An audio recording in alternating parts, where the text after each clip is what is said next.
Então, deixa eu dar novamente boa tarde a todos e todas que estão aqui presentes, participando dessa mais uma conversa aqui do projeto Pensar a Bahia. O projeto Pensar a Bahia, que surgiu no ano de 2022, tratando assim, de temas relevantes ao desenvolvimento do Estado, convidando especialistas para falar sobre esses diversos temas e assim gerar apontamentos que ajudem a elaborar políticas mais eficazes, políticas públicas mais eficazes para o desenvolvimento socioeconômico do Estado.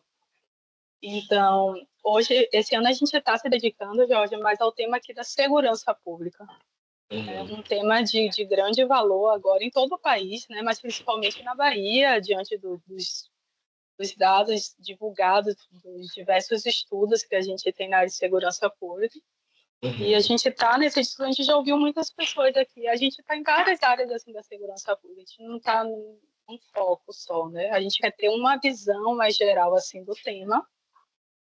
E aí a gente fez esse convite, acho que Cida iniciou esse convite, pelos contatos que ela já tinha. Beth aceitou, Beth falou com a gente, aceitou, que trabalhei com vocês, aí depois ela falou assim, o George vai falar com vocês, George é o vice-coordenador geral lá do CAPES AD Gregório de Matos. Então, vou apresentar aqui George para a gente poder começar a nossa rodada. Então, George Amaral é professor adjunto da Escola de Enfermagem da UFBA. Ele é enfermeiro, George? Doutor e mestre em saúde coletiva e especialista em saúde mental na Universidade Federal da Bahia. Ele atua principalmente em temas relacionados à saúde mental e aos gêneros e sexualidade dissidentes.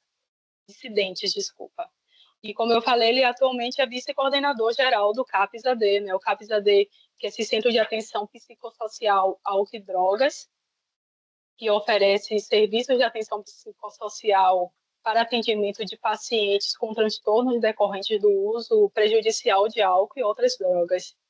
Assim, a gente já ouviu aqui muitos relatos sobre a questão do avanço do narcotráfico, do encarceramento em massa, dessas políticas também de encarceramento em massa que ocorre no Brasil e na Bahia. Então, a gente estava querendo assim, ouvir também de vocês essas outras políticas que o governo tem tomado, assim, tem adotado para tratar essa questão das drogas, mas nessa perspectiva mais assim do usuário. Então, assim, eu passo a fala para você. Você tem assim, um tempo de exposição, 30 minutos, 40 minutos, e depois a gente pode abrir aqui para um debate. Beleza. Vou colocar aqui uma apresentação. Aí eu vou falando, vocês podem ir anotando o que tiverem de questões também, que a gente vai conversando no final.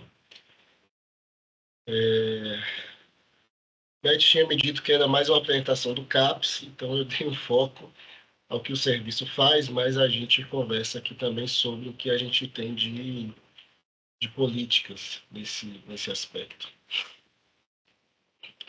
A gente vai ter os centros de atenção psicossocial, como o CAPES-AD Gregório de Matos, eles vão surgir, fazer parte de um conjunto de regras que vão começar a ser instituídas em 2001, a partir da reforma psiquiátrica brasileira, vocês devem ter ouvido já falar, mas a gente tem aí como inauguração a Lei 10.216, de 2001, que vai inaugurar essa noção do usuário de serviços de saúde mental e as pessoas que têm problemas relacionados ao uso de psicoativos como cidadãos como cidadãos de direitos e que têm direito ao cuidado e liberdade a partir daqui.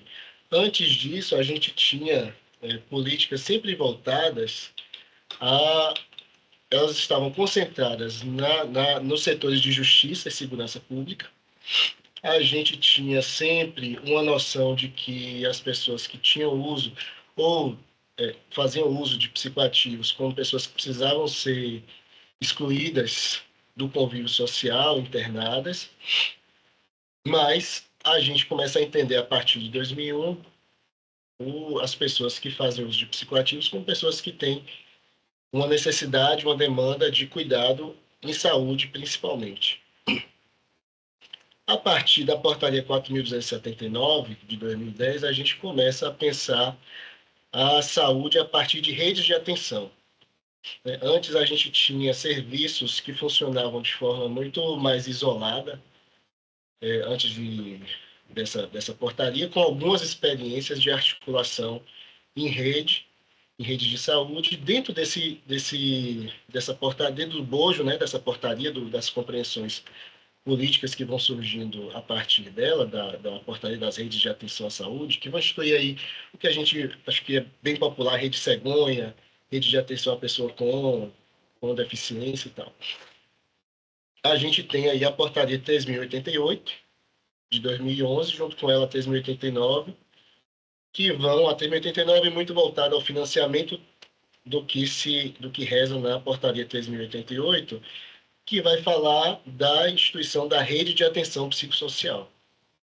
Então, o que é essa rede de atenção psicossocial? É uma instituição do funcionamento dos serviços de saúde mental, de atenção psicossocial, a partir desse compartilhamento de cuidado, ou seja, a partir de uma inserção desses sujeitos no funcionamento de uma diversidade de serviços em diversos níveis de complexidade. Então, a gente vai encontrar aí os serviços da atenção básica funcionando como... vou colocar aqui no finalzinho, porque eu tinha pensado em não dar tanta ênfase para eles, mas entendi que é importante agora. A gente vai ter o serviço de atenção básica à saúde.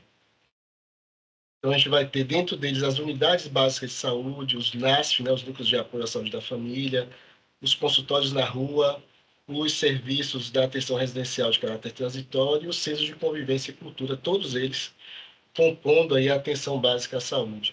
Isso significa dizer o quê? Que esses serviços, a partir de agora, eles precisam estar qualificados e abertos para o atendimento de pessoas com transtornos mentais ou com problemas relacionados ao uso de psicoativos. Antes disso, a gente tem até história para contar assim na época da residência, que a gente, por exemplo, procurava um serviço da atenção básica ou da atenção hospitalar com o usuário de serviço de saúde mental ou uma pessoa que estava lá no CAPS-AD com uma questão clínica de tuberculose ou enfim, uma dor muscular. Se você chega nesses serviços, o serviço primeiro vai olhar e vai dizer, olha, saúde mental não é aqui, isso aí a gente vai encaminhar para o CAPS. Então, é como se o único lugar que tivesse de atendimento às pessoas com algum transtorno mental ou problemas relacionados a álcool e outras drogas eram os CAPS. Então, criou-se essa centralidade aí de serviço do CAPS, que durou um tempo. E aí, desde a segunda, terceira Conferência Nacional de Saúde, isso tem sido demandado enquanto política de saúde, e a gente conseguiu isso em 2011, sendo instituído num cenário de disputas políticas importantes. Em continuidade, a gente vai ter a atenção psicossocial estratégica, ou dentro da rede de atenção especializada, aí a gente vai ter os CAPs, nas diversas modalidades. A gente vai ter CAPs pré-infância e adolescência, CAPs AD, CAPs AD3, CAPs 1, CAPs 2, todos eles aí funcionando como atenção estratégica ou especializada. A gente inclui aqui, e isso foi bem importante, a atenção de urgência e emergência.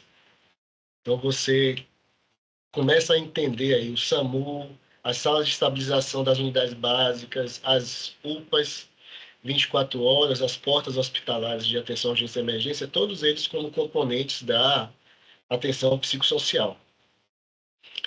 A gente inclui também a atenção residencial de caráter transitório, que são as unidades de acolhimento. Aqui em Salvador, a gente tem uma unidade de acolhimento infanto juvenil e outra adulto, a UAA.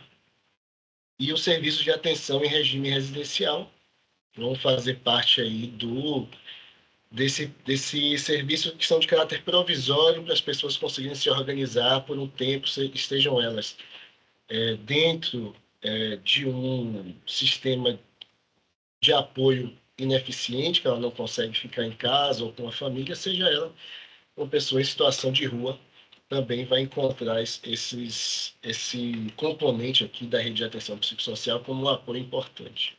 Então, ela passa um tempo aqui nessas unidades, que são, por isso que é de caráter transitório, e aí, se organizando, ela vai para a sua própria casa, ou recebe um auxílio aluguel, por aí vai, tem uma diversidade de possibilidades.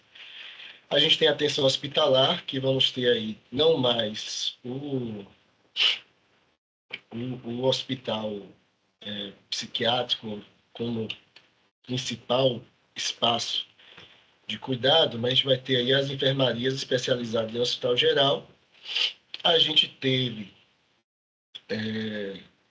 uma inclusão em 2017 dos hospitais psiquiátricos novamente, e o governo atual fez a revogação dessa portaria 4.088 de 2017, e aí esses serviços especializados, hospitais especializados, deixaram de fazer parte, né, da RAPS novamente, no sentido de um desinvestimento e um investimento maior na rede de atenção psicossocial, inclusive os serviços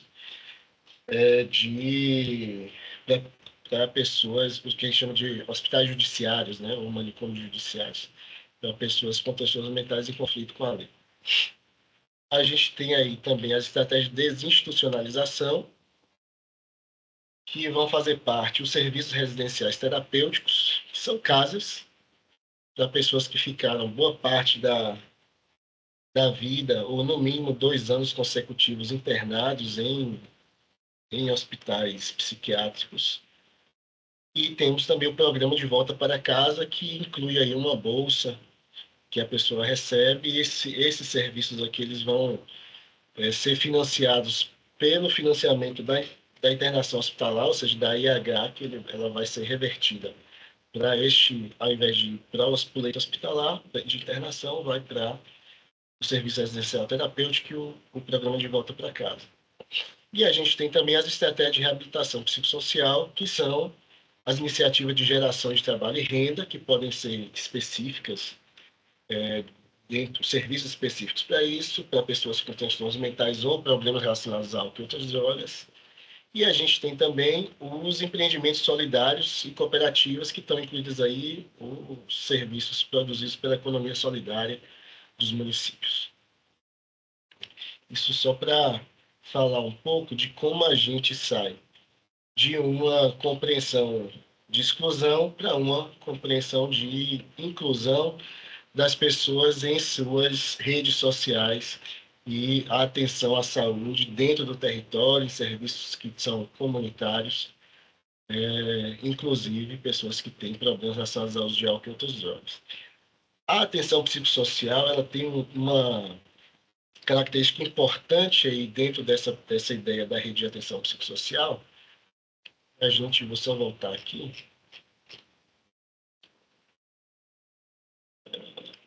Para a gente ficar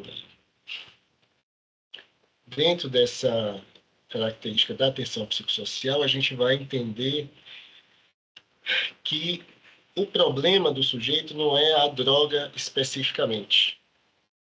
Quando a gente está aí pensando a atenção à saúde das pessoas que têm problemas relacionados ao uso de álcool e outras drogas, a gente está pensando tanto o sofrimento psíquico, mas de onde vem esse sofrimento psíquico? O que produz ele? E na grande maioria das vezes é o contexto social que a pessoa se encontra que produz esse sofrimento.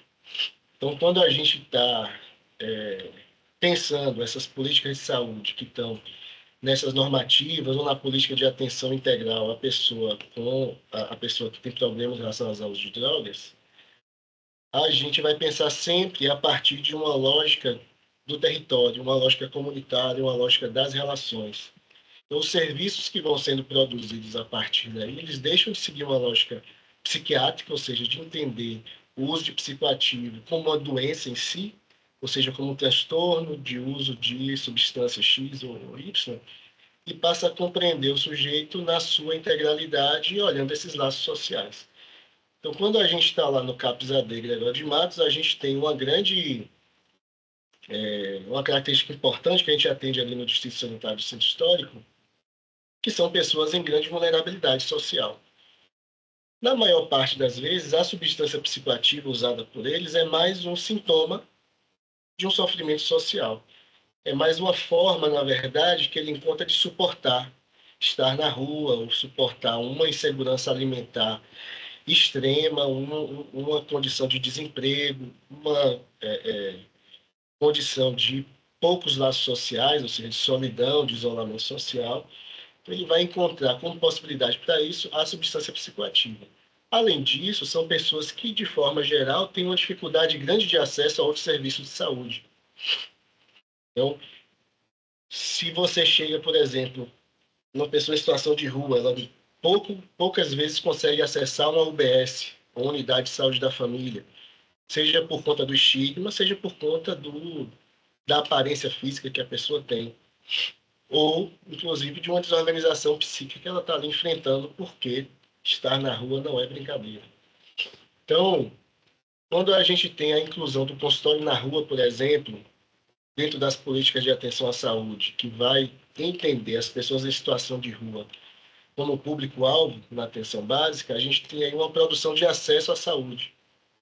E aí essas pessoas, quando eu vou conversar e vou olhar para elas no uso da substância psicoativa, o que a gente encontra? A gente encontra pessoas que usam o crack, por exemplo, como analgésico, porque não tem acesso a um serviço de tratamento odontológico. Então ele usa, eles até falam, bota a fumacinha no buraquinho do dente para passar a dor. E o crack entra como analgésico ou como proteção à noite para ele estar atento aos movimentos para não ser assaltado, não ser agredido, que são pessoas que são alvo aí de uma violência grande, né? Seja do comércio de psicoativos, né? Do tráfico que a gente vai entender, seja das abordagens policiais aí, porque geralmente também quem está em situação de rua para se virar faz alguns pequenos delitos. Então, o crack funciona nesse lugar de ficar atento, de ficar acordado, de não dormir. Eles ficam numa que eles chamam de noia. Então, quando a gente tem serviços de saúde que estão alcançando essa população, a gente consegue, inclusive,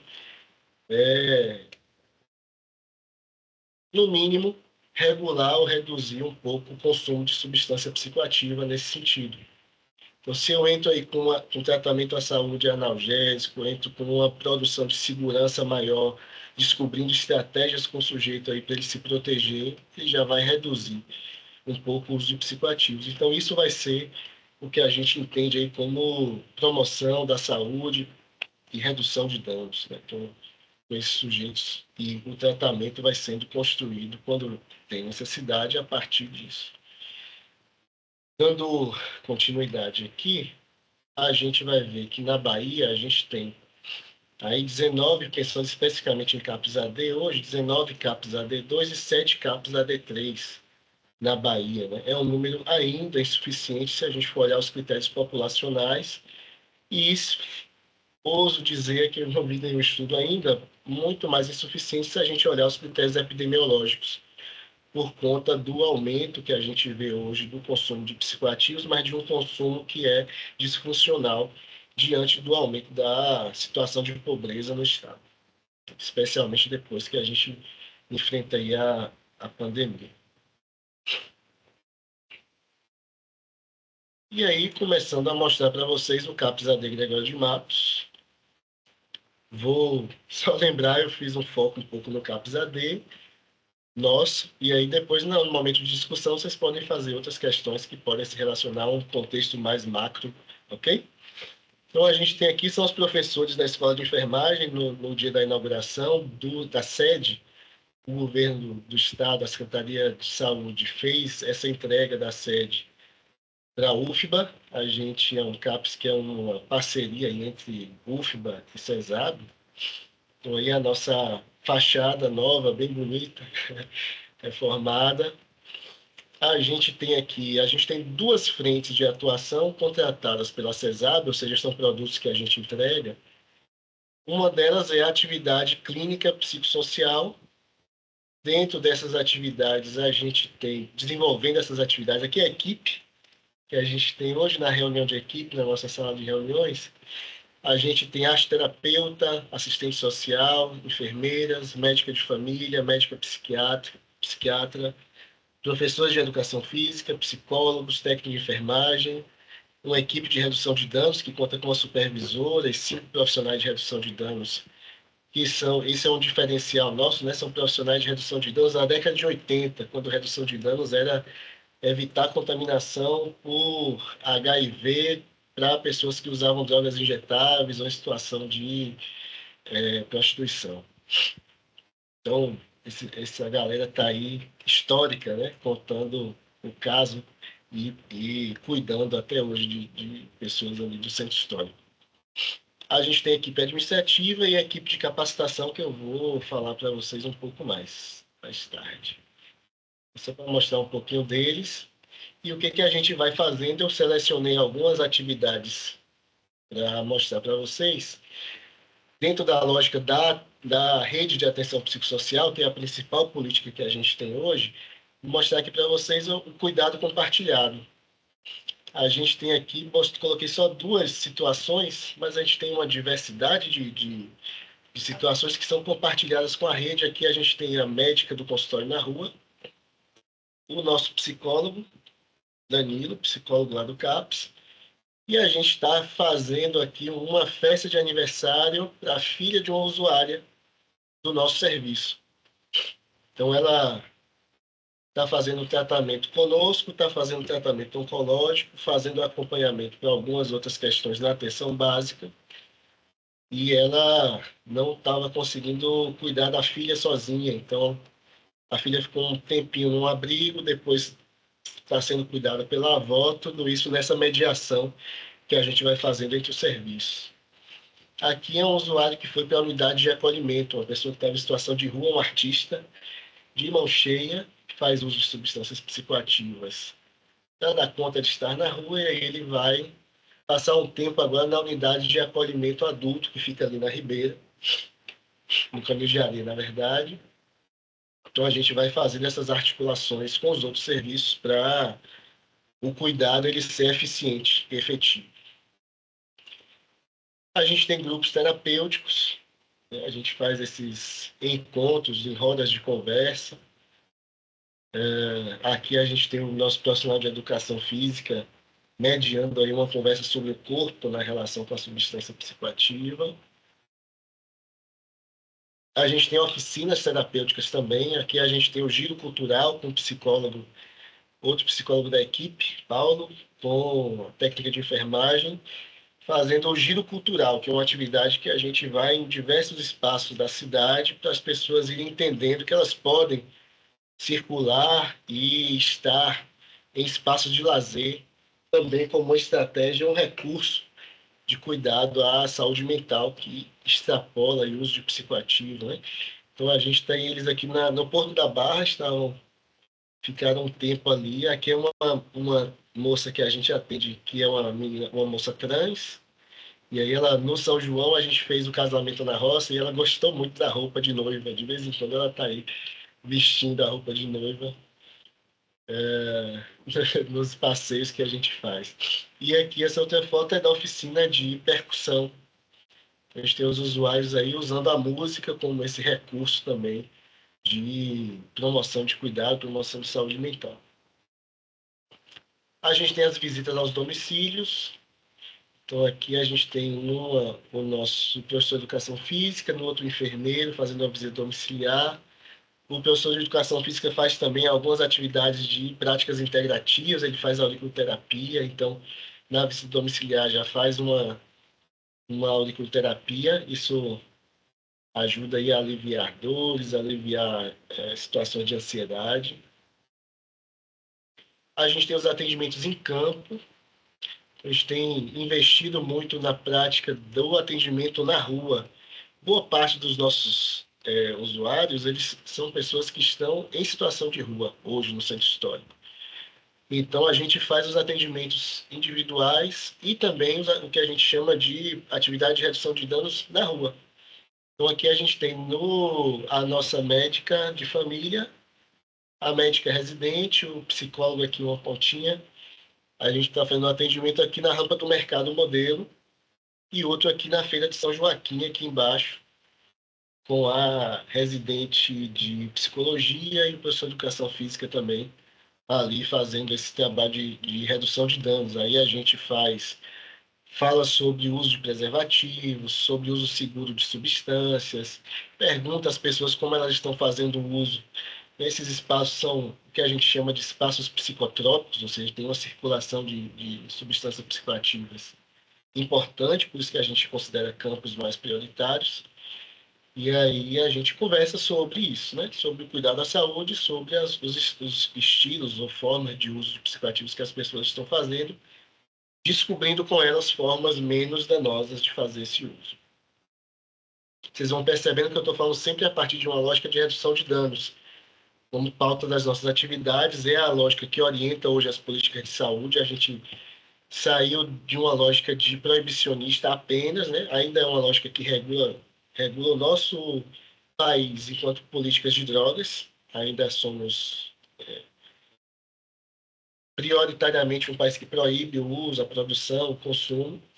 Então, mas nas políticas de saúde a gente tem uma lógica de redução de danos, que é o quê? Uma lógica que entende e respeita as decisões das pessoas e entende que mesmo que elas façam uso muito severo, elas têm direito e acesso ao serviço de saúde. E ela vai decidindo a forma que ela quer usar. A gente vai dando aí todas as orientações, dando cuidado. Se ela quiser parar de usar, a gente está lá para apoiá-la nesse aspecto de parar de usar. Se ela quiser reduzir o uso, a gente está lá apoiando também a redução do uso. Se ela quiser fazer um uso menos danoso, a gente está lá para apoiar. E se ela quiser manter o uso como está, mas se ter acesso a serviços de saúde, a gente também está lá para poder apoiá-la.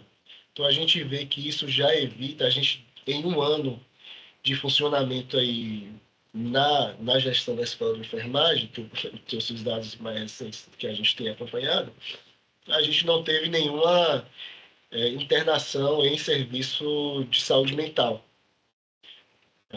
Então, a gente consegue manejar situações que são graves e complexas a partir dessa lógica de redução de danos, de compartilhamento de cuidado e do direito à saúde, independente de como a pessoa está, de como ela se apresenta. A gente tem também atividades de arte-terapia. A gente recentemente fez, em conjunto com o Espaço A e com o Solado Ferrão, uma exposição de arte com obras dos usuários do serviço. Chama exposição Corpo Liberto, está ali no Solado Ferrão até dia 11, eu acho, já está encerrando, a gente começou em agosto. Exposição lá.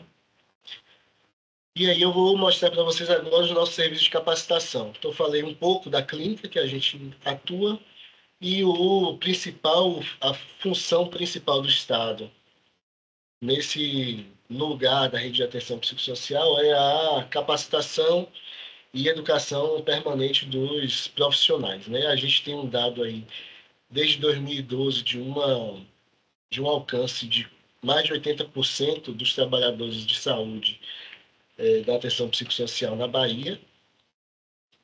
O que a gente tem, então, de produto sendo entregue aí para o Estado hoje? A gente tem o Articula RAPS, que é um serviço que a gente envia a partir de um planejamento da DGC, CESAB.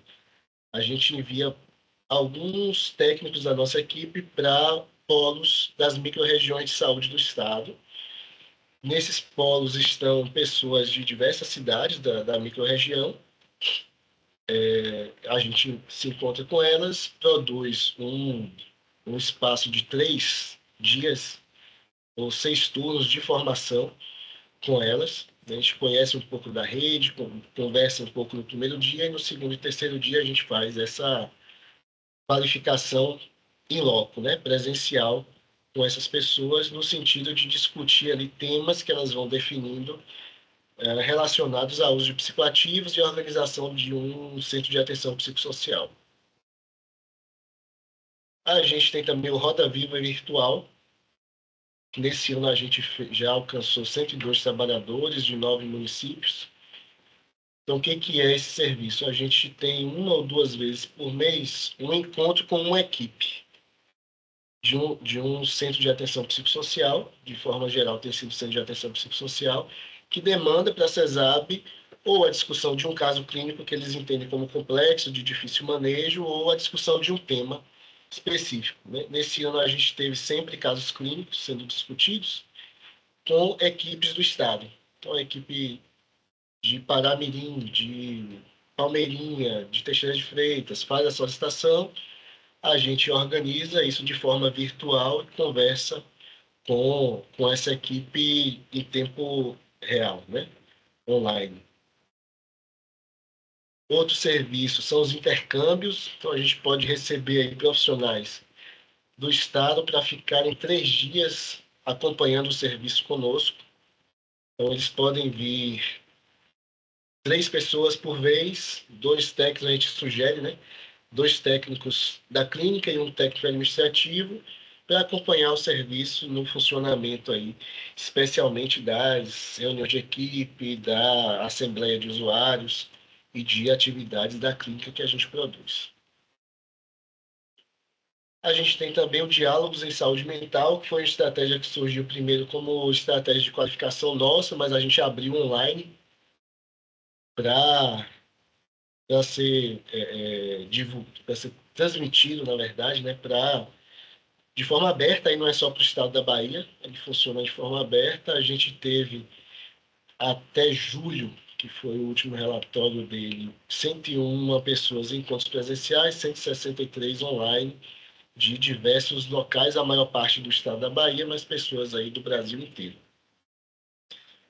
Vou ter aqui o próximo, só para vocês terem ideia do que a gente faz. Nas discussões, a gente vai ter, dia 18 agora, uma discussão sobre atenção psicossocial a crianças e adolescentes em uso de psicoativos, e vão participar 2 profissionais, aí o Glauco e a Natália, que fazem parte de uma estratégia que a gente tem, que é o Núcleo de Atenção à Infância e Adolescência, onde a gente agrega profissionais de Salvador, da rede de atenção psicossocial do município, e aí eles se encontram, como a gente não atende crianças e adolescentes no prédio do CAPS, porque não vamos colocar crianças junto com pessoas adultas que fazem uso de psicoativos, e as crianças também que estão com essa problemática, isso por definição aí do Estatuto da Criança e do Adolescente, especialmente. Então, a gente tem essa estratégia com o município de fazer um encontro de profissionais da rede que atendem as crianças. A gente se encontra, discute o caso, elabora um projeto terapêutico para as crianças, e aí vamos colocando esse projeto terapêutico em funcionamento junto com a própria criança, se ela está em situação de abrigamento com a instituição onde ela está, se com a família, junto com a família, para cuidar, né, dessa criança que faz o uso de psicoativo. Com criança, a gente vai entender que todo uso de psicoativo ele é problemático, então a gente precisa acompanhar de perto, e aí a gente faz isso em conjunto. E a gente tem também a formação de residentes no serviço. Até julho também a gente teve 8 médicos de família passando lá pelo serviço e 6 de residência multiprofissional, que vão incluir enfermeiros, farmacêuticos, cirurgiões dentistas, nutricionistas, que vão passar lá com a gente e ficam um mês geralmente. E para finalizar, botei aqui o endereço, se vocês tiverem qualquer questão, demanda adicional, podem fazer essa consulta e mandar para a gente o que precisarem. Ok? Fico aí à disposição agora. A gente agradece, professor George, a sua participação, apresentar esse trabalho tão importante, né? Muito bom ver a academia assim trabalhando junto com o governo do estado para solucionar questões relevantes do estado mesmo, do município também, né?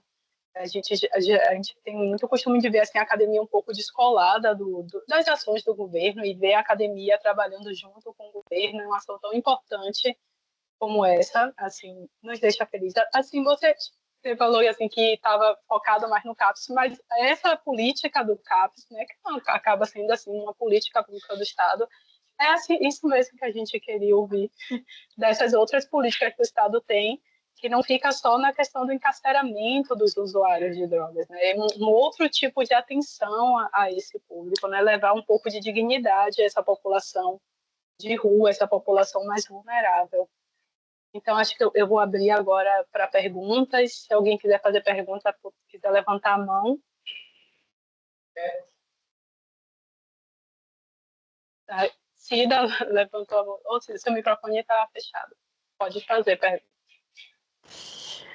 Eu queria saber como é que anda essa relação de vocês com o narcotráfico que está se implantando no Salvador, na Bahia, no Brasil, e se vocês estão tendo represária deles quando vocês fazem o cuidado com o usuário, ou como é que está sendo essa relação, e também como é que anda a sua relação, a relação dos nossos serviços com a polícia. Eu gostaria de saber como é que anda, porque eu trabalhei até na capacitação dos policiais para entender a questão dos usuários, já fiz um trabalho lá atrás com relação a isso, mas eu queria saber como é que anda atualmente essa relação de vocês. Com o tráfico, a gente tem uma relação de diálogo. Não temos hoje uma resistência. A nossa coordenação, a nossa supervisora de campo tem uma expertise grande a gente chama de abertura de campo, né?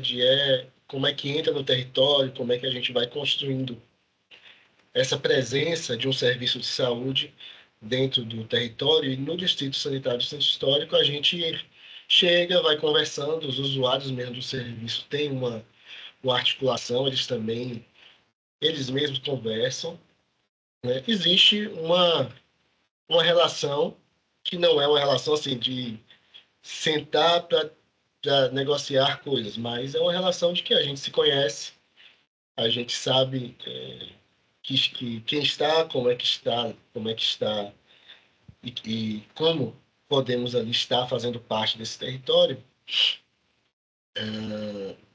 Então, nesse sentido, né? Uma relação que a gente não se atrapalha, vamos colocar assim.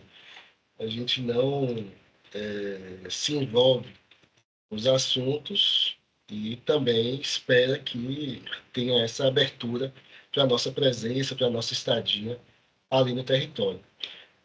A gente vai, nesse sentido, também mediando a relação de alguns usuários, né? A gente vê usuários que têm um uso intenso de uma substância, não tem muita regulação ali de como usar, às vezes fica devendo, então a gente faz, às vezes, mais essa conversa assim, de como é que você pode pagar, os diálogos possíveis de existir. Se existe a abertura, a gente também media isso para poder dar um tempo maior para o sujeito pagar pelo que comprou, pelo que consumiu, mas é muito nesse sentido, né? É uma presença mediada ali no território. Em relação à polícia, a gente tem também um diálogo interessante com o serviço, né? Tanto Polícia Civil, recentemente a gente teve uma conversa, inclusive, com a delegada da da Delegacia do Turismo, que tem ali no Pelourinho. Então, tivemos uma conversa com o batalhão de Polícia Militar, no sentido de informar o que a gente faz, o que a gente produz, dizer um pouco dos serviços que fazem esse atendimento lá, para nos colocarmos assim à disposição. Então, temos um diálogo muito cortês com as polícias, né, nesse sentido, para facilitar o nosso funcionamento.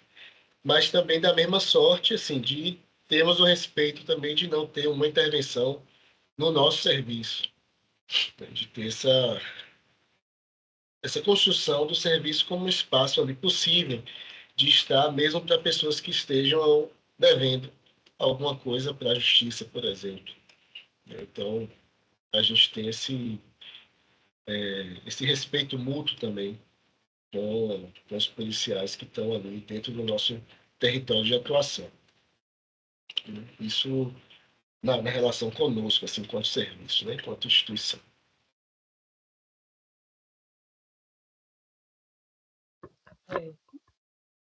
Cida, você quer perguntar mais alguma coisa? Quero sim. Diga aí. Fiquei sem te ouvir, Cida.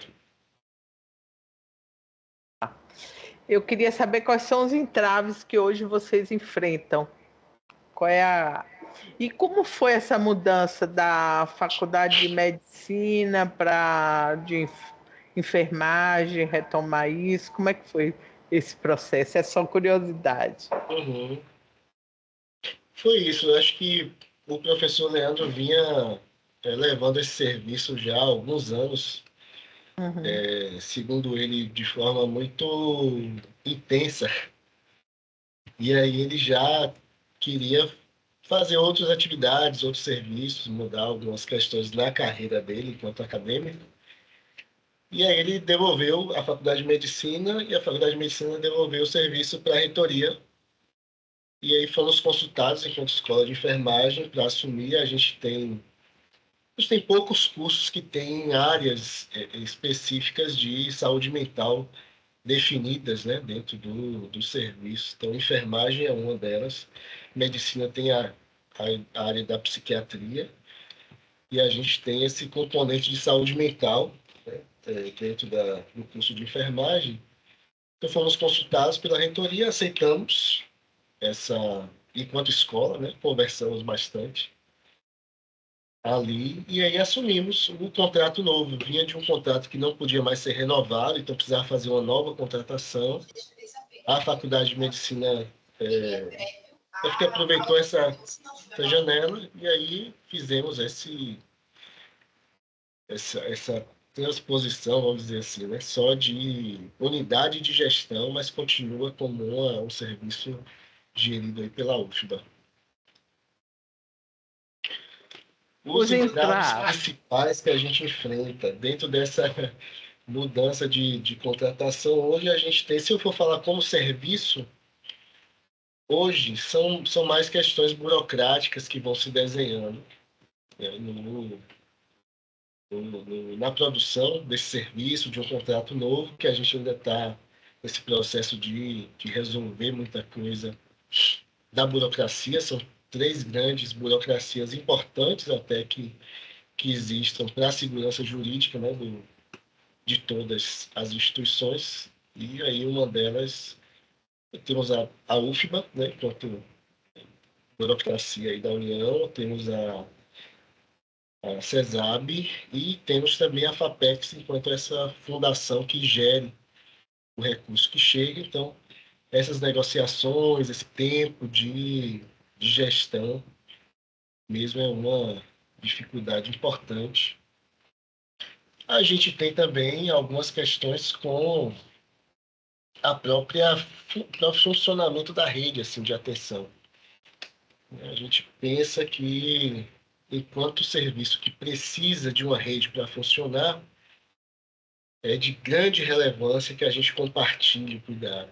Então, quando a gente tem ou a inexistência de serviços dentro do território, ou uma resistência também, uma pouca compreensão de que pessoas que fazem uso de psicoativos são cidadãos que merecem o cuidado à saúde, mesmo fazendo uso de psicoativos. Às vezes a gente tem a ideia mesmo, enquanto profissionais de saúde, de que, olha, a pessoa está escolhendo usar drogas, então ela não quer cuidado, ela quer acabar com ela mesma, acabar com o corpo. Então não adianta investir em cuidado para essas pessoas, né? Pelo contrário. Então, essa compreensão de que o sujeito que usa drogas é um sujeito que muitas vezes está produzindo uma estratégia de se cuidar, de ampliar os recursos para enfrentar a vida, é uma compreensão que é restrita ainda. Não temos isso dentro das redes de atenção como uma cultura prevalente, né? Uma cultura hegemônica. Então, isso dificulta bastante, né, esse comprometimento da rede e também essa noção de que a pessoa que usa droga é um criminoso. Então, para criminoso, polícia. Então, a gente ainda tem isso na nossa cultura, tanto no contexto social, no contexto das comunidades que a gente está presente. Aí eu estou falando para além do centro histórico, né, como acho que é uma dificuldade nacional, quanto dentro dos serviços de saúde. A gente ainda enfrenta essa dificuldade, que o usuário psicoativo, não como uma pessoa que está ali como usuário de saúde, de um serviço de saúde, mas como um sujeito que é criminoso, que é perigoso. Porque a gente tem aí uma história no país de décadas e mais décadas de tratar as pessoas que fazem uso psicoativos como criminosas, como aquelas que financiam o tráfico, como aquelas pessoas que vão alimentar a criminalidade, né? Rouba para usar droga e por aí vai. Então essa cultura ainda é muito forte. Então isso dificulta o acesso ao serviço de saúde e produz um afastamento. A gente vê serviços que vão colocar quase que seguranças e policiais dentro do serviço para evitar a entrada de pessoas que usam substâncias psicoativas. Então, isso enfraquece a rede e isso nos coloca numa situação de muita sobrecarga de trabalho. Então, se a gente precisa, por exemplo, de um centro de convivência para que as pessoas frequentem, se a gente precisa de uma atenção básica que funcione, que faça o tratamento, por exemplo, da tuberculose, de uma atenção especializada que faça um bom tratamento de HIV. Então, se o CAPS precisa assumir isso tudo, a gente se sobrecarrega e não dá conta de fazer o trabalho bem feito. Faz do jeito que é possível fazer, na intenção de fazer muito bem feito. Mas, infelizmente, não é possível que um serviço só faça a gestão da assistência social, de doenças que são prevalentes aí, que são da atenção básica do cuidado, e também produza acesso a lazer e cultura. Muitas vezes a gente se vê nesse lugar, né, de um serviço que tem que produzir tudo, que é demanda de uma rede para produzir. Isso cansa os profissionais, adoece quem está fazendo, irrita o usuário que fica achando que aí só vai conseguir as coisas num lugar só e aí não vai em vários lugares e não consegue acesso. Se eu fosse dizer para você as principais entraves, seriam esses, assim, né? Falando ainda pouco para não pelo tempo que a gente tem, mas se você for colocar isso em análise, você pode ir desdobrando aí esses entraves para uma série de questões, sejam elas jurídicas, de acesso a lazer e cultura, acesso à renda, acesso à saúde, inclusive, né? Então, são uma diversidade de questões que estão aí atravessadas pelo estigma, pelo desinvestimento. A gente vai vendo com vocês que estão nos estudos econômicos e sociais, pensar, né,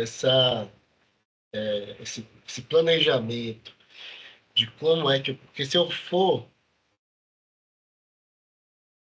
falar para vocês aqui, ó, vamos fazer um grande investimento na atenção individual, de produzir consultas médicas e entrega de medicamentos para as pessoas que usam psicoativos, é um caminho que é um tiro pela culatra, assim, porque você vai, na verdade, perder muito dinheiro. Mas se eu for falar para você, olha, como é que eu posso planejar uma boa prevenção a danos relacionados ao uso de psicoativos, uma boa estratégia de promoção à saúde, boas práticas terapêuticas de atenção à saúde de pessoas que fazem uso de psicoativos. A gente vai investir em educação, investir em cultura, investir em emprego e renda, investir em lazer, investir em moradia, investir em convivência familiar.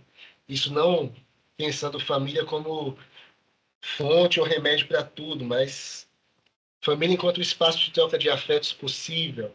A gente vê hoje mulheres que são, a gente chama de sequestro dos filhos, de mulheres em situação de rua. Então, muitas mulheres estão até fazendo um uso mais controlado, bem menos intenso, mas engravidam, e aí, como estão em situação de rua, muitas delas não têm o direito de criar suas crianças. Então, as crianças são retiradas delas. O que acontece? Ela entra numa situação de uso que é extremamente danosa para ela e para o entorno social em que ela está. Quando eu falo em convívio familiar, é isso, né? É a garantia de que as pessoas todas têm direito a constituir suas famílias. A gente vê, por exemplo, casais que vão para abrigos, e aí uma série de abrigos não são pensados para abrigar casais, a grande maioria. Ou fica a mulher em um canto, o marido em outro. Não dá conta da necessidade das pessoas. Elas têm sua necessidade de afeto prioritária, a necessidade de um teto sobre a cabeça. A necessidade de convivência social prioritária, a necessidade de um teto sobre a cabeça. Então, é uma questão que é complexa. Se a gente vai pensar nela, a gente tem que pensar de forma mais ampla do que dizer, eu vou combater o tráfico e tratar com remédio, com a clínica, o sujeito que usa a substância psicoativa. Se a gente começa a pensar por aí, a gente gera um grande entrave para as políticas de atenção à saúde. Porque, como eu disse para vocês, um centro de atenção psicossocial não dá conta da complexidade que é a vida humana no uso de psicoativo. Então, nosso grande trabalho é produzir relação. Nosso grande investimento como trabalhadores de um CAPS é produzir convivência, produzir espaço social que caiba as pessoas, que caiba e que suporte, né, as pessoas que fazem uso de psicoativos. Por isso que a gente tem uma equipe tão plural e que investe nessa presença aí na rua, nos domicílios, nos territórios, em costurar a rede, né, de dizer assim, olha, vamos junto fazer seu RG, vamos lá junto para você conseguir fazer uma cirurgia, vamos junto para fazer. A gente tem profissionais que vão todos os dias vou dizer assim, nas malocas, nas bocadas, para acompanhar o tratamento de pessoas que estão com tuberculose, com HIV.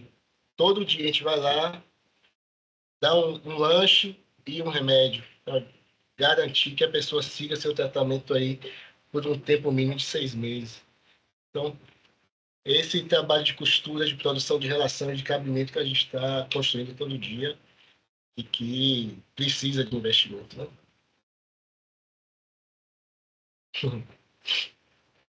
O professor Jorge, nosso estagiário, Lázaro, ele tem aqui duas perguntas. Ele está sem microfone, então eu vou ler aqui as perguntas dele.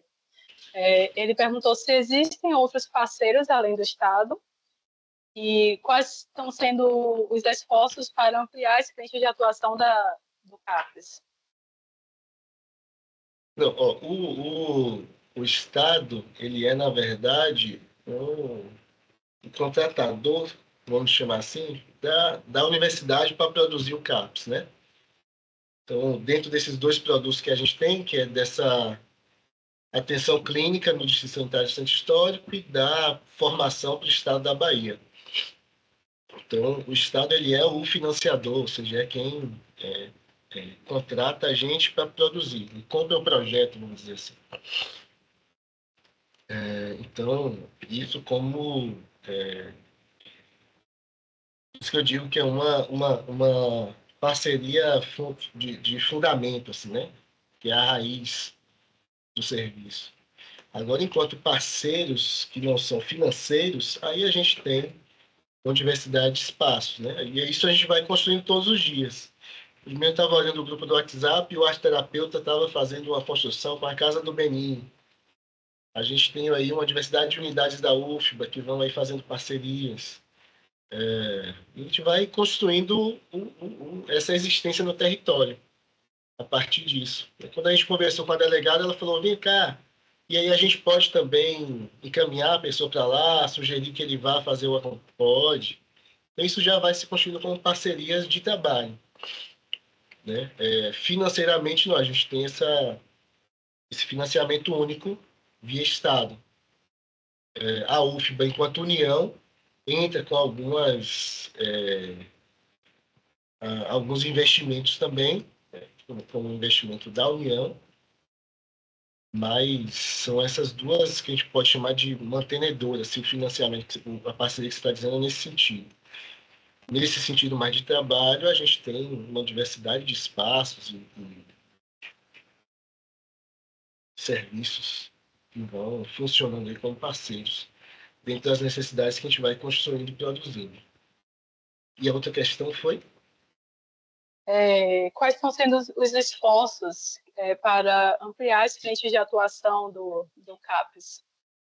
Hoje a gente está muito dedicado a vencer o que a gente tem como encomenda. A gente está desde dezembro, então são hoje 9 meses, né? Fazendo aí de assumir um projeto que é gigante, assim. Desde manter uma equipe, formar uma equipe, manter um prédio, equipar esse prédio e as pessoas, abrir espaços no campo. A Jamília entrou aqui, que é a supervisora de campo que eu falei para vocês, que faz essa articulação aí com os campos no território. Vocês podem até perguntar coisa para ela também, se quiserem. Mas, então, a gente tem se dedicado muito a isso, né? Que já é uma frente de trabalho imensa, assim, se a gente for pensar que temos o estado da Bahia para pensar possibilidade de formação, qualificação, a partir do que a gente faz. Né? É pensar muito, a gente vai aprendendo na nossa vida diária, no nosso cotidiano, construindo saber a partir disso, e aí produzindo esses encontros com os profissionais do Estado da qualificação. Mas temos aí uma série de planos e sonhos que estão no papel para daqui a alguns anos. Né? E aí a gente vai conversando no decorrer do tempo quanto a isso. Né? Desafios, propostas, planos que a gente mesmo produz e sonha aqui a partir do que a gente tem enquanto fundamento ético-político no cuidar da saúde mental. Professor Jorge, eu não sei se mais alguém tem pergunta, se quiser levantando a mão, mas eu tenho uma pergunta, assim, você falou muito dessa lógica da redução de danos, né, que vai contra aquela ideia, assim, só do encarceramento dessas pessoas, tratar essas pessoas só como pessoas violentas, perigosas para a sociedade, e encarcerá-las, o que aumenta, inclusive, o número de pessoas envolvidas com as facções criminosas, né? Que nós sabemos que estão dentro dos presídios, que essas pessoas acabam fazendo parte, sendo levadas a participar dessas facções criminosas. Então, com essa lógica assim de redução de danos, eu sei que vocês estão há 9 meses aí nessa liderança do CAPES, mas já dá para ver resultados positivos aí no entorno, nessa região que vocês estão trabalhando? A gente tem resultados muito positivos com usuários trabalhando nessa lógica. Se eu for olhar para a lógica da redução de danos enquanto uma lógica nacional, a gente tem aí vários estudos que vão mostrar a eficiência da redução de danos enquanto tanto prática política quanto prática clínica, o que a gente chama de redução de danos sociossanitários. Ela nasce a partir de uma lógica de redução de danos à saúde, mas no decorrer, a partir dessas constatações, estudos e, inclusive, movimentos sociais, a gente vai vendo que ela funciona como uma prática de redução de danos que são sociossanitários. Não vem como um enfrentamento ou uma lógica contrária especificamente ao encarceramento em si. É contrária a uma lógica prescritiva, ou seja, uma lógica de dizer o que o outro deve fazer. Dentro desse bojo, claro que a gente vai encontrar as políticas aí de justiça na lida com a substância, mas não tem essa especificidade, assim, né? É uma lógica de pensar o ser humano como um ser humano, como um sujeito autônomo. Eu defino. Para eu definir, claro que se eu tiver boas informações, boas possibilidades de decidir, eu vou decidir pelo que me faz bem. O que me faz bem, quem diz, sou eu nessa história. Né? Então, garantir saúde, cidadania, dentro dessa lógica, é o que a redução de danos diz. Quando a gente está pensando a partir de uma lógica, aí mais uma lógica mais política, e aí isso é sério que a gente está pensando como saúde, é que a gente vai pensar um enfrentamento a essa noção proibicionista de políticas de drogas nos países em geral e no Brasil especificamente, que é pensar o seguinte: olha, eu preciso sair de uma lógica proibicionista de, da, da, de manejo de drogas. Porque se a gente vai pensar socioculturalmente, a gente, enquanto raça humana, a gente usa droga desde sempre. Não tem documentado na história da humanidade uma sociedade que não tinha droga, que não tinha o uso de uma substância que modificava a percepção, o funcionamento do sistema nervoso. Não tem essa sociedade. Então a gente sempre usou, sempre vai usar, e é parte da condição humana ter essas experiências que transcendem vamos dizer assim, um funcionamento racional, um funcionamento aí da consciência de si, eu vou pensar como um funcionamento de self ou egóico, enfim, do jeito que a gente for chamar dentro das abordagens possíveis. Então, pensar a partir disso é pensar a partir de uma lógica de regulação do comércio, da produção de substâncias psicoativas, e aí a partir de necessidades. A gente tem alguns países que têm grandes avanços nisso, né? Que é pensar que a gente tem aí uma regulação do uso de psicoativos. Não é uma liberação, como às vezes a gente pensa, mas uma regulação. Olha, como é que eu uso? Como a gente faz com carro, por exemplo? O carro faz mal para a vida, faz bem também. Mas o tanto de gente que morre por causa de carro é enorme. O que a gente faz? Proíbe o uso de carro? Não. A gente faz o quê? Regula.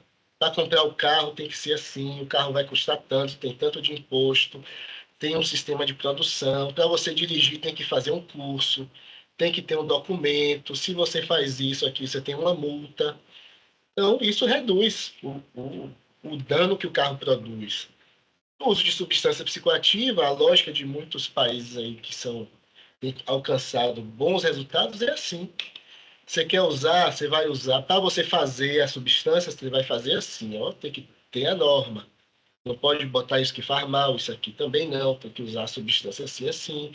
Vai vender num lugar específico. Quem pode comprar é a pessoa que tem mais de 18 anos, que entrega lá algum documento. Você não pode sair usando pela rua, você vai para sua casa e usa. Então, essa é a regulação. Isso reduz muito os danos e reduz também essa violência toda que circunda o que a gente chama aí hoje de guerra às drogas, que alguns pesquisadores vêm mostrando por A mais B que não é uma guerra às drogas, é uma guerra aos pobres. A gente tem aí muito de... Tem um livro chamado Punir os Pobres, e mostra isso como uma grande estratégia de regulação, na verdade, de populações inteiras. E é como a gente vê hoje no Brasil, é uma regulação que é racista. A gente vai olhar nas prisões, quem vai estar lá são pessoas negras e pobres, periféricas, a grande maioria. Sendo que todo mundo usa drogas. Né? Você vai ver uma diversidade de estudos que tem aí. As condenações são muito mais frequentes em pessoas periféricas e negras do que em pessoas brancas de classe média, média alta. A própria condenação, o julgamento que se faz diante de um juiz, ela é mais severa quando a pessoa é negra e periférica. Então, é um sistema proibicionista que a gente vê como racista, isso a gente vai... E classista também. Né? Isso está aí em diversas pesquisas para todo mundo pegar e olhar. Então, quando a gente pensa isso num movimento de regulação, que é o que os movimentos sociais hoje vêm lutando por, né, de acesso à substância de forma regulada, de forma que a gente tenha um acesso a boas substâncias, com educação, com informações suficientes para decidir o que usar, quando usar e o que não usar, quando não usar. Então, isso é bem mais, tem se mostrado bem mais eficiente. Isso sim a gente vai pensar como uma estratégia para combater esse tipo de situação que você citou, Aline, de superlotação de prisões, de uma concentração de pessoas pretas presas, de uma grande violência em comunidades periféricas, de um grande investimento no combate, aí, nas polícias, no combate à substância de forma violenta, e um desinvestimento, por exemplo, em inteligência investigativa, um desinvestimento em outros crimes que são sérios também, aí que merecem um investimento grande, crimes violentos. Então, a gente tem uma concentração de investimento nessa história de combate ou de guerra à droga, que como se a droga fosse um sujeito muito inteligente, né, que produzisse uma guerra contra os seres humanos, e como eu chamei de tiro pela culatra, né? Você vai produzir muito mais custo para o Estado, no sentido de que você vai colocar mais pessoas presas, isso vai alimentar ainda mais o contingente de pessoas disponíveis para a situação do tráfico. Estou chamando de tráfico esse contexto aí de violência, de ilegalidade que se produz a partir disso, né? Do comércio de substâncias. Então, a pessoa sai de uma prisão com pouca qualificação, com um dano subjetivo psíquico muito grande, um grande acesso aí a estratégias agressivas e violentas de sobrevivência e pouca possibilidade de ter emprego e renda, o que a gente tem chamado hoje de emprego digno. Então, isso tudo vai sendo minado. Então, é o que eu digo que é um tiro pela culatra. Assim, você faz um grande investimento para produzir mais custo, mais dano, sendo que você poderia investir em outras estratégias que têm se mostrado mais eficientes aí, que é esse investimento no bem-estar da população e acesso à informação de qualidade, possibilidades aí de ter outros recursos. Tem uma pesquisadora recente aí da Paraíba, a Rossana Ramé, se eu não me engano, que ela tem estudado isso, a droga como recurso, né? Ela fala da recursividade dos que usam drogas. E aí ela mostra que muitas vezes a substância que é usada, ela é um recurso para alguma coisa. Não é essa coisa que às vezes a gente fala, é da vagabundagem, é da malandragem, ou é da fuga da vida e tudo mais. Mas é um recurso. Se eu tenho outros recursos, eu posso escolher outros recursos. Mas se eu só tenho a droga como recurso para viver, é essa que eu vou ter ali para usar. E junto com ela eu vou ter todo esse custo que é produzido tanto pelo Estado, enquanto nós, enquanto sociedade, que pactuamos essas decisões enquanto Estado, quanto pelo contexto de violência em que a pessoa já está inserida. Então, se eu, por exemplo, eu estou com, o que eu falei para vocês, né? Estou com dor de dente.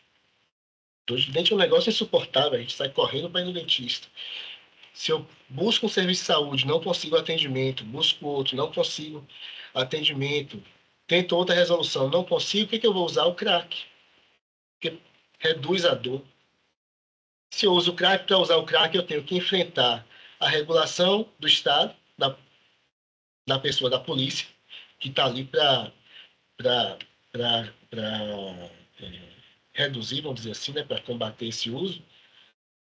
Vou enfrentar a violência no tráfico, porque eu vou ter que, com meus parcos recursos, comprar.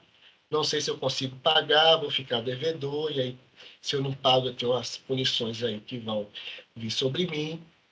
Vou enfrentar aí as regulações sociais, porque eu estou usando crack na rua para aliviar a dor de dente. As pessoas vão me olhar como marginal, como vagabundo, como ladrão, como a pessoa violenta, vão fugir de mim. Então, olha só, tudo isso porque é o recurso que eu tinha na mão para usar. Mas se eu ofereço outro recurso para a pessoa, se eu ofereço um tratamento com dentista, ela vai usar o tratamento com dentista. Se a pessoa está ali na tristeza da vida, solitária, e aí ela vai ter o que para usar? Crack, maconha, álcool, para aliviar essa agonia que minha cabeça não está dando conta. Se só tem isso para eu fazer, eu vou usar isso. Mas se eu ofereço para ela um centro de lazer, com uma piscina para ela ir lá nadar um pouco, uma praça para ela correr de forma segura. Se eu ofereço para ela estar com a cabeça ruim, vá conversar com um serviço ali que tem um profissional de saúde mental, um assistente social, um psicólogo, ela vai usar isso. Não tenho dúvidas. Ela vai acessar isso. A gente tem pessoas que vão para o CAPS para ficar numa sala assistindo filme, que eles chamam de cinema. Tem uma TV grandona que tem lá, para aliviar essa agonia, para não estar na rua, para evitar alguns contatos que ela sabe que produz muita ansiedade, muita raiva, deixa ela cheia de ódio, como eles falam, muitas vezes. Elas vão para lá para isso. Imagine, é uma coisa que está ali simples, adaptada, que a gente não é uma tela de cinema grande com pipoca para todo mundo comer, refrigerante, não. Uma TV que a gente coloca ali um filme, uma salinha, elas deitam nos colchões que a gente colocou e assistem o filme. Vejam, a pessoa busca outros recursos, se ela tem esses outros recursos. Mas se não tem, vai ser o álcool, vai ser o crack, vai ser a cocaína, não tem jeito. É o que tem ali para ela na mão. Então, se eu ofereço para ela serviço de saúde mental, serviço de lazer, um cinema, um acesso ao cinema, um lugar para passear, um verde bonito para ela sentar e distrair a mente, enfim, outras coisas, ela vai escolher essas coisas. Mesmo que depois ela use o álcool. A gente não usa. A gente não trabalha a semana toda, vai no cinema, mas sai com os amigos, toma uma cervejinha. A gente faz esse uso porque, a gente tem outros recursos. Além da substância psicoativa, eu tenho um leque de outros recursos. Mas se eu não tenho, todos esses outros recursos me são retirados, me são negados sistematicamente, é esse que tem para usar e é esse que eu vou usar. Entende? Investir em recursos que produzam bem-estar, que estão ao acesso das populações, especialmente as que estão em maior vulnerabilidade socioeconômica, é o que a gente tem visto aí que tem muitos bons resultados, né? Se a gente olha e se pergunta assim, o que a gente vê de bons resultados, a gente vê isso, né? A gente tem pessoas que chegam lá todo dia querendo quebrar tudo, daqui 3, 4, 5 meses, a pessoa já está ali repensando o seu uso, já está procurando outros recursos para usar, porque ela vai vendo outros horizontes possíveis, que não só aquele que está ali na frente dela todo dia, toda a vida, que é só, como diz uma filósofa brasileira, tiro, porrada e bomba. Isso não é brincadeira aí da Valesca. Professor Jorge, tem uma última pergunta, assim, que a gente já está chegando aqui no tempo da nossa discussão. Acho que pode ser respondida por você ou até por Jamile também, que trabalha em campo, né? Isso. Então, vocês atendem esse público assim, que está em grande vulnerabilidade social, né? Às vezes, muitas vezes, assim, desacreditada da possibilidade do Estado de lhe estender a mão, de lhe ajudar. Então, como é que vocês são recebidos, assim, como a equipe é recebida por essas pessoas, assim, em campo, nas ruas? Jamile, fica à vontade, vai ser um prazer ouvi-la. Vou abrir, então, o microfone aqui. Conseguem me ouvir? Boa tarde a todos e todas e todos. Sim, estamos te ouvindo. Sou Jamile Soares, sou assistente social de formação e pedagoga e estou como supervisora de campo, né? Aqui no Gregório, mas atuo com redução de danos aí há mais de 22 anos. E hoje eu estou aí nesses 9 meses, né, Jorge? Do lado de cá, no CAPS. E aí tem algumas coisas, assim, quando a gente pensa em redução de danos e quando a gente pensa no trabalho no território, e a gente precisa ter como base para ir para o território, né? Então, tem alguns pontos cruciais, como, primeiro, conhecer o território, entender qual é o funcionamento desse território, fazer a observação desse território, qual horário que funciona, como é que funciona a dinâmica, em turnos diferentes. A partir daí, você identifica onde tem concentração de usuários, né, que a gente chama do uso em loco, né, nesses lugares que eles circulam mais, que eles ficam mais. Atualmente, a gente faz aí 8 campos aqui no Centro Histórico, a gente chama de campo, né, esses locais. Então, Feira de São Joaquim, Gravatá, São Miguel, Praça do Comércio, ali na Rampa do Comércio, Igrejinha, Praça das Duas Mãos, essa região da Ladeira de Santana, ali do Fórum, também a gente faz esses campos, aqui da Ban. Então, faz aí um total de 8 campos, que apesar dos nomes, são assim, mesmo no mesmo lugar, né? Então, a gente faz aí... Isso é muito bacana, porque para cada lugar a gente encontra pessoas diferentes, com demandas diferentes, especificidades diferentes. Então, eu sempre digo que antes da gente pensar em fazer o trabalho com redução de danos, a gente precisa ter a disponibilidade. É o primeiro ponto que você precisa ter. Se você tem disponibilidade, você já consegue aí fazer uma caminhada inicial. E aí você vai fazer o processo de observação, um pouco disso que eu falei, de conhecer o território. E aí precisa entender o que é redução de danos, precisa saber o que é que você vai fazer, né? Quando eu vou até o usuário, ao usuário, o que é que eu tenho para ofertar?